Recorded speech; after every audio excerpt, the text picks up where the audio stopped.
Hi అండి. నేను కూరల్లో కరివేపాకు సైడ్కి తీసేస్తా. నాలా తినకుండా సైడ్కి తీసేసే వాళ్ళు ఎంతమందో కామెంట్ చేయండి. మా బావ మాత్రం హెయిర్కి మంచిదనేసి కరివేపాకు తింటారు. కూరల్లో నుండి తీసి పడేసే కరివేపాకుతో నేను కరివేపాకు చికెన్ ఫ్రై చేశాను. ఫస్ట్ అయితే దీనికి ఒక మసాలా ప్రిపేర్ చేసుకోవాలి.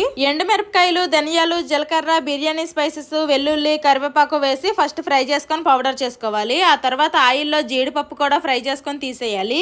అదే ఆయిల్లో జీలకర్ర, ఎండుమిర్చి, పచ్చిమిర్చి, ఉల్లిపాయ ముక్కలు, అల్లం వెల్లుల్లి పేస్ట్, ఉప్పు, పసుపు వేసి ఫ్రై చేసుకోవాలి. అందులోనే చికెన్ 2 రెమ్మల కరివేపాకు వేసి చికెన్ లోని వాటర్ అంతా రిలీజ్ అయినంత వరకు ఫ్రై చేసుకోవాలి. తర్వాత కొంచెం వాటర్ వేసుకొని వాటర్ అంతా ఎగిరిపోయినంత వరకు చికెన్ ని బాగా కుక్ చేసుకోవాలి. ఆ తర్వాత ముందుగా మనం రెడీ చేసుకున్న మసాలా పౌడర్ ను వేసుకొని ఇంకా సేపు బాగా ఫ్రై చేసుకోవాలి. ఈ ఫ్రై మొత్తము మీడియం టు లో ఫ్లేమ్ లో చేసుకోవాలి. ఇలా బాగా ఫ్రై అయిన తర్వాత ఫైనల్ గా వేయించుకున్న జీడిపప్పు వేసేయడమే. టేస్ట్ అయితే అదిరిపోయింది. ఎవరైనా ట్రై చేయకపోతే ఇలా ట్రై చేయండి.